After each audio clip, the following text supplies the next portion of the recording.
This dark fantasy meets Western fusion brings to life a vampire apocalypse in the Wild West, where you play as Jesse Rentier, the son of the director to the Rentier Institute.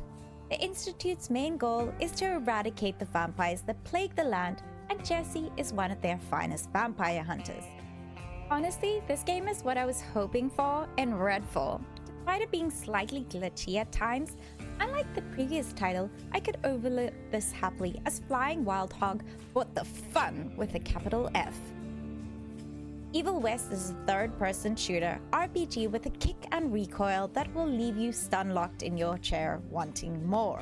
The storyline is slightly far-fetched, but I love the unique take and the characters are wittingly charming, except for one douchebaguette. But you can meet him yourselves. You have a range of combat styles to tackle enemies, which have differing abilities, buffs, and attacks. To start off with, we have guns.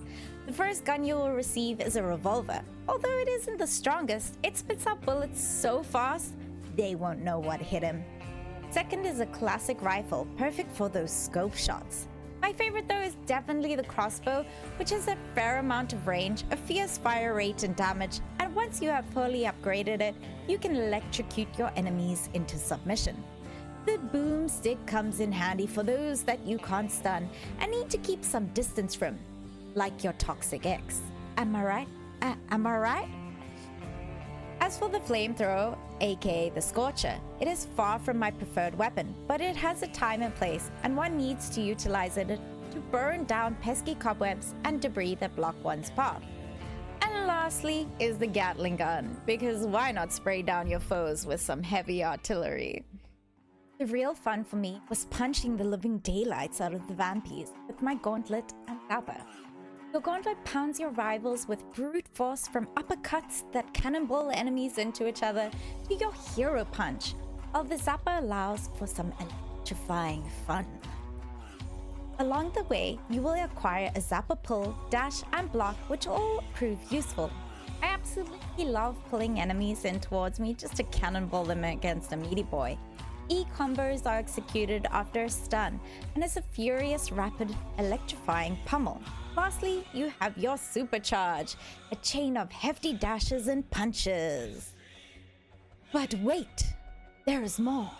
You have the kickoff, a swift kick to the chest to nip those pesky counters in the butt.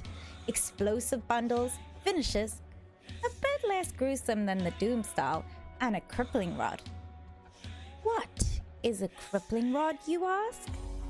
It is your arse saver, a handy doohickey that electrocutes all around you, leaving them locked in shock, allowing you to do some untamed damage, fearless of repercussions. The varying adversaries forces one to employ an assortment of techniques during combat, from facing off against swarming wasp creatures, explosive minions, stun-resistant shielded tanky boys, gigantic rock-hurling moles, web-flinging spidey things, and whirlwind boss fights that will make your head spin. All of these will keep you on your toes and constantly changing tact. The design of some of these behemoths, I don't know how Jesse gets any peaceful sleep. In our day and age, we get peaceful sleep in a can to take care of those vexing bloodsuckers. I made a dad joke. Not only were the fighting mechanics gratifying, but the brawls and bosses were challenging yet fair.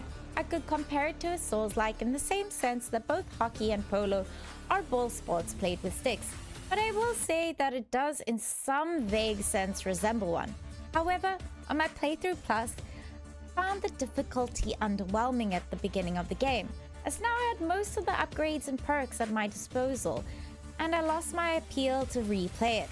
It did start to test my skills later in my second run, but the replayability just wasn't there.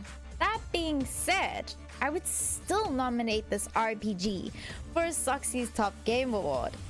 I believe that above all else, gaming should be fun, and Flying Wild Hog definitely pinned the tail on the donkey with this one.